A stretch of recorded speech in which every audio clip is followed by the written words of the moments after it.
Hi, and welcome to this session of the Ignatian Stoic. I'm Deb Kent and I'm your host.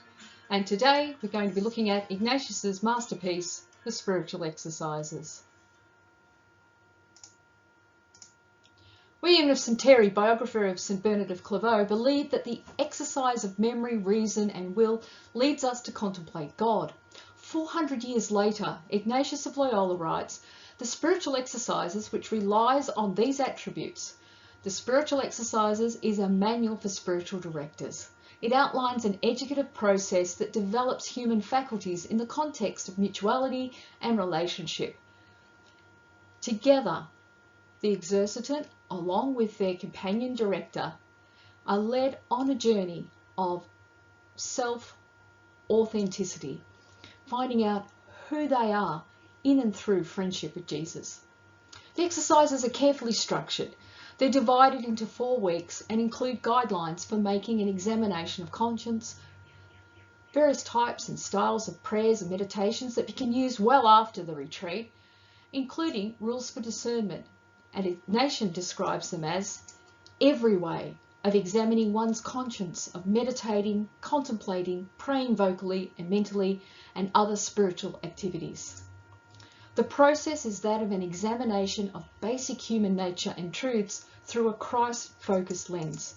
The pedagogical skill of Ignatius is evident in every page of this guidebook.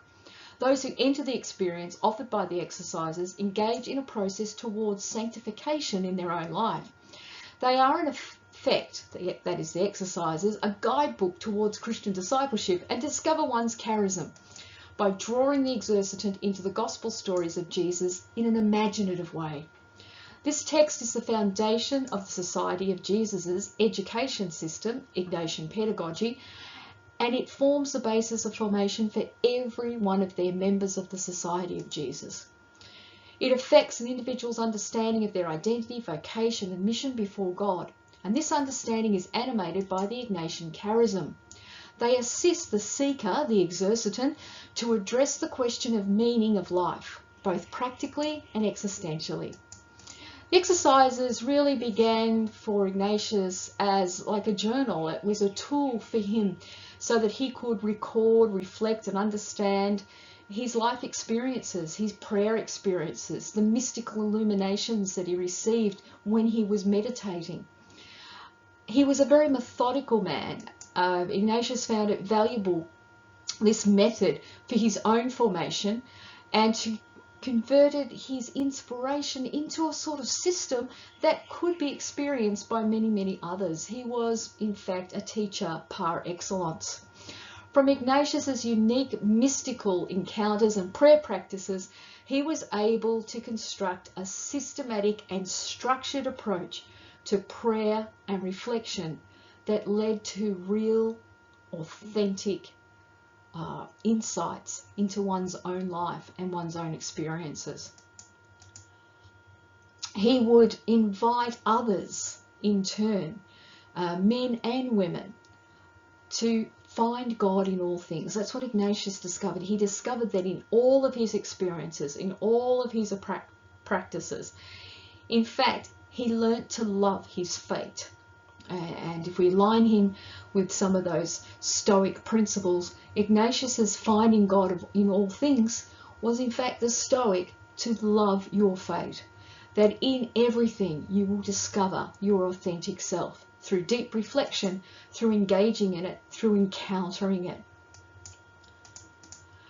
Howard Gray, a Jesuit historian, he described the exercises as an ordered set of instructions integrating the freedom necessary to any genuinely Christian religious experience with the guarantees that ensure that experience is both authentically from God and respectful of human reason and dignity. Ignatius continued to refine the exercises. He continued to delve back into these exercises over the years. He recorded and refined his exercises after giving them to a number of people. And the exercises continued to be refined, modified, annotated, long after the death of Ignatius, as other Jesuits also experienced giving of the exercises, companioning others. The exercises are much more than a method of prayer. They really, for all of us, give us an insight into Ignatius's mystical experiences, and it gives us a clue how others, including ourselves, can draw on that experience and come to know God, and we can experience God anew, time and time again. Although clearly these exercises were intended for believing Catholics, Protestants also found them very fruitful. Nadal, one of Ignatius's, who I call his wingman, one of his wingmen, did say that the exercises could be adapted for heretics and pagans, and so really the exercises became a tool of Jesuit evangelization.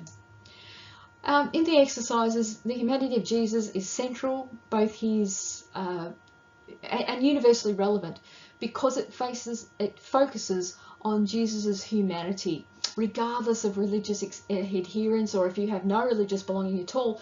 Entering into these stories of Jesus's life, in his human life, his engagement with others, opens a pathway for everybody to get fruit from this experience.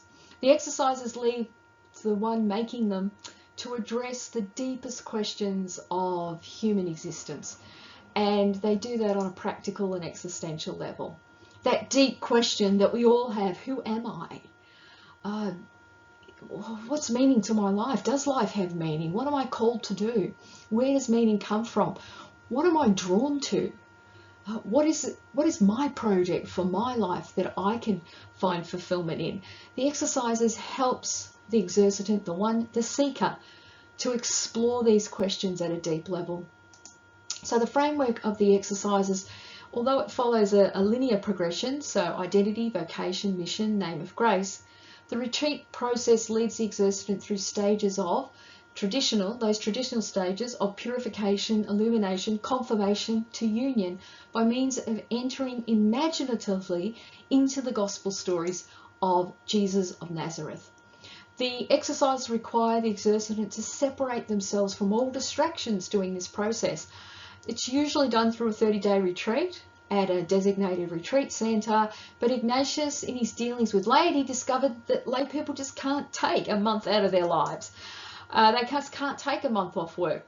So even back in the time of Ignatius, he gave an alternative, which was experiencing the exercises for a period daily and over a 30 to 36 week period. And so what you're seeking in solitude, it might be a solitude of soul rather than, a desert experience and going off into physical isolation. But you do set a time aside for prayer. So they also, though, require a companion, someone to walk with you as you experience them, someone to guide you, somebody who can help you unpack your experience. So the exercises have been considered a masterpiece of applied psychology. The substance of the Ignatian charism is service motivated by gratitude, that you're grateful for all the gifts of your life and you want to go out and help others and work with others and serve others.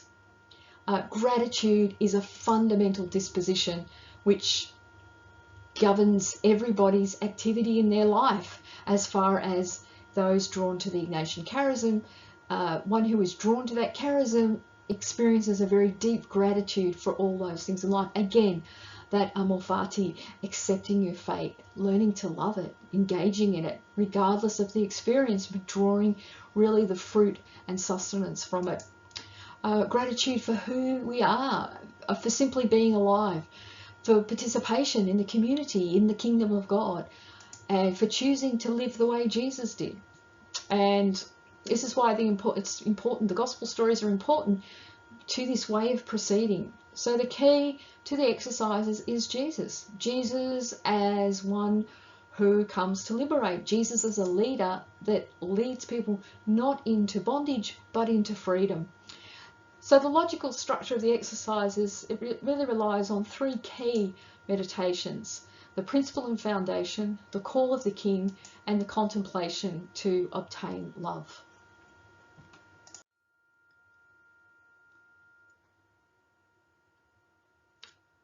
So the spiritual exercises, if we look at an overview of them, they're structured, they're methodical, they're reflective, they're more than a method of prayer. It's really a pilgrimage, and one enters into a pilgrimage, their life pilgrimage. Ignatius called himself the pilgrim. So the process really is examination of basic human nature and truths through a Jesus-focused lens. And this was the pedagogical skill, the gift of Ignatius as a teacher, and it's evident in every page of this guidebook.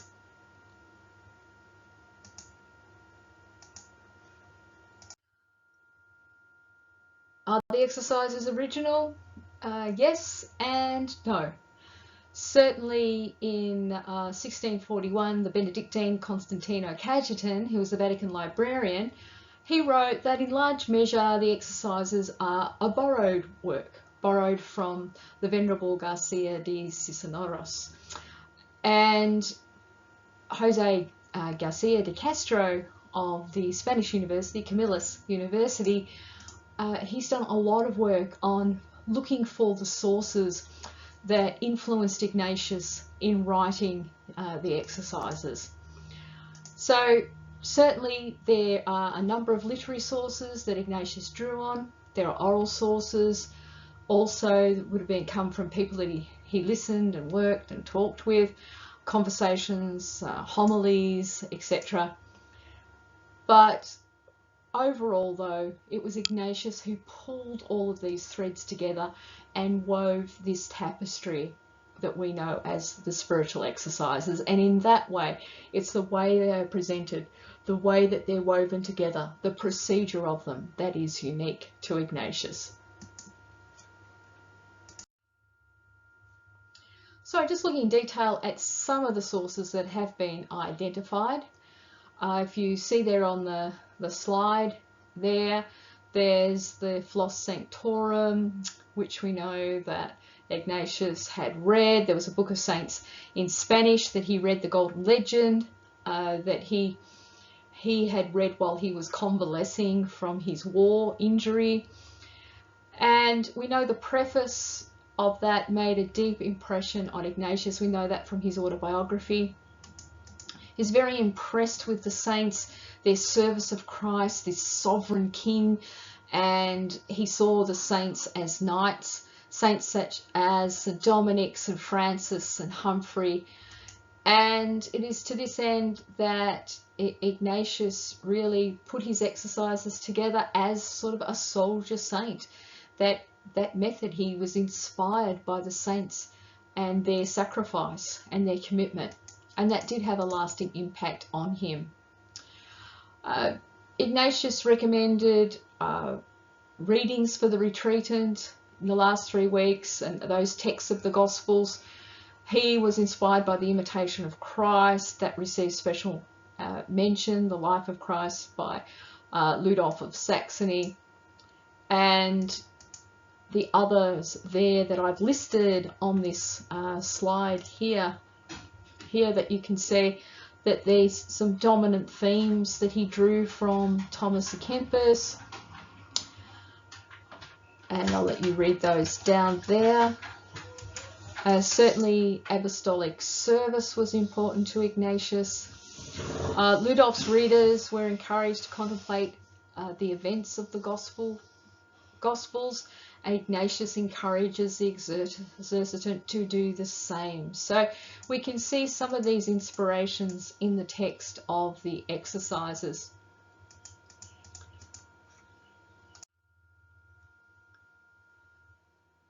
So the end purpose and the nature of the exercises is really the discovery of who I am and who I am before God. Discovery of disordered tendencies, those blockages, the things that are holding us back in our life, the things that we're clinging to that stop us from advancing and becoming fully human and fully alive. Ignatius looked for consistency and generosity. He encourages us to look at our moods, our emotions. There's discernment practices that he encourages us to do, and there's techniques that he gets us to focus on in the exercises, and it'd be really helpful if you want to get a copy of it. It's easy to get, it's still in print, the exercises of St. Ignatius, for you to read through and to look at them in depth and to understand them. But they're really not a book to be read, they're really a practice to be lived. So Ignatius encourages to look at every way. There wasn't one way or one journey for the exercises. Ignatius was really open to individuals and to help an individual journey through the exercises. So he said it's every way of examining one's conscience. This is not a program, it's not a one-size-fits-all. Ignatius knew that this is a messy process when one's examining one's own life, and it'll be a journey, it'll be a pilgrimage, and it'll be taken by a diversity of people from all walks of life, from all levels of education. So in his annotation 1, he says every way is a valid way of doing this. So every way of preparing and disposing. There are patterns in our lives of ways of being open to God. The soul is the whole person, and we must cast off any, what Ignatius called, disordered attachments in order to be free, in order to journey with Ignatius. There's caution that the exercise is not about what I do, but what I see. They're a revelation. They're meant to lead us into a deep understanding of ourselves. To cast off our false idols, we must become aware of what they are and then stop worshipping them. So one meditation suggested by Ignatius is to reflect on the 10 Commandments, taking each one in turn and using them as part of our devotional experience as that pathway towards liberation. So there's a presupposition in them. The Ignatian spirituality really is an idea of mutuality. It's not a journey that you take alone, it's a journey that you take with a companion, a giver of the exercises, who's attentive to the exercitant, who then also intervenes, makes interventions so that they can be helped along the way, helps them understand their experience. As God is helping the person, so too is the giver of the exercises. The early works of the Jesuits were called Consolation Ministries, that we detect consolation in our lives. This is part of Ignatius's discernment process, that in our lives and prayer, when we feel a deep satisfaction, a deep consolation, a deep joy, that's indication that this is the workings of God in our life, that we are on the right path. So consolation, a sense of consolation, identifies for us the works of the Holy Spirit. Those of you who are familiar with Ignatius, you will recall that very early in his spiritual development, he began to realize that his immediate enjoyments, those things that he used to enjoy, like nightly feats and reading stories of knights, although he was engaged in them and they gave him a thrill at the time, left him feeling very dry, very empty. And when he realized that, he started to become more attentive to his deep feelings in himself. And he began to notice when he felt consoled and had a lasting joy, a lasting satisfaction, and those things that he might enjoy in the moment, but that left him feeling very dry, very unsatisfied. So there's a trust in this, there's a trust in the giver and the exercitant, but there's also a trust that God is at work in the relationship between the companion and the exercitant, the giver and the maker, and that they must trust one another.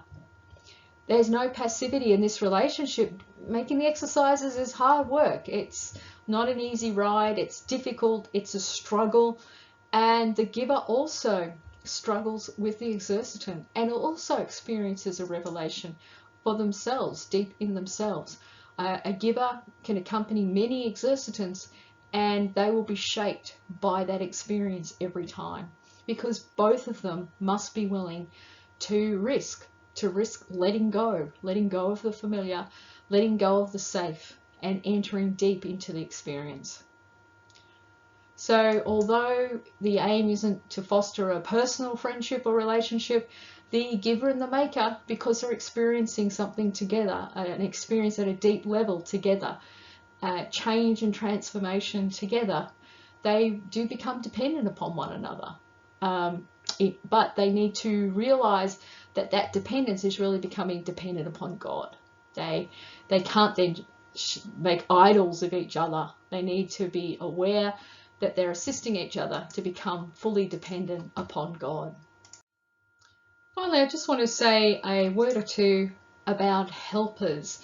It's a word that appears a number of times in all of the writings of Ignatius, in the spiritual exercises, in his correspondence, in the constitutions, where he speaks about this concept of helpers. So Ignatius experienced in his autobiography this movement of exhausting himself with external penitential actions. That's where he started. He started thinking that, oh, I've got to really, he grew his hair long and he grew his nails long, he didn't wash. He became very extreme in his fasting. He took a lot of extreme pathways, but realized that he was really being called not to extremes, that wasn't helping him, but rather that God was calling Ignatius to himself, into relationship. It's not about the external penances that he was imposing upon himself that would build that relationship. It was getting close to God, getting close to Jesus, building a friendship with Jesus. And that friendship then flows out of Ignatius and builds in him the desire to help others discover their true self. He discovered that he found the real Ignatius, and it wasn't in those external practices, but by journeying to his heart. And once he did that, he then turned and wanted to help others also find their own pathway, build their own friendship with Jesus. So knowing how to help others comes from knowing how Jesus is living, working, and helping us. And it's a sign of God in my life that I need to be attentive to is consolation. So Ignatius called the early works of the Jesuits ministries of consolation, those works that leave a lasting satisfaction, not only to the person serving, but to those who are served. Howard Gray, again, the Jesuit historian, says that those works liberated from tyranny of performance so that they may enter into the grace of encounter. It's that deep feeling, that deep sense of relationship. An encounter with who? Encounter with Jesus, and with the Father and the Holy Spirit in the Trinitarian Godhead in and through Jesus. And this was a journey that one makes when one makes the spiritual exercises. So that's it for today, a little taster of Ignatius' spiritual exercises. I look forward to joining you again at a later date, where we will explore some other aspects of Ignatian spirituality. And so on that note, I wish you a very pleasant journey as you too journey and explore who am I and what is the meaning in my life. Many consolations. Until next time, bye for now.